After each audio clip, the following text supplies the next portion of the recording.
Hi guys, magluluto tayo ngayon ng grilled chicken. So ito yung mga ingredients natin. Meron ako ditong citron or lemon, onions, garlic, apple.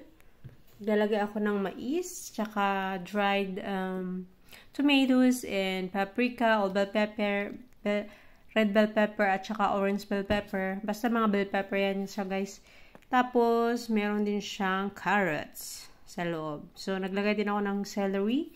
So, ice pa yung ating mais dyan. Pero, masarap yan guys. Excited na ako kainin yan. Ayaw ng asawa ko ng mais. So, ako kakain yan. So, yan yung iba natin ingredients. Yung iba naman, nandito sa kabila. So, ito yung ating chicken. Hugasan ko yan siya ngayon. Tapos, mamaya papahiran ko siya ng aking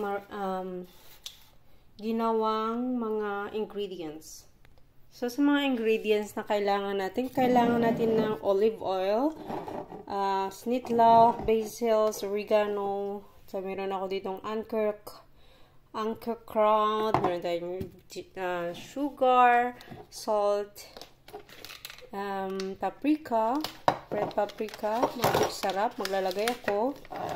Tapos, pepper, garlic, rosemary, and then yung aking yellow paprika. Yellow red bell pepper. Dry ito siya guys, sarili kong gawa.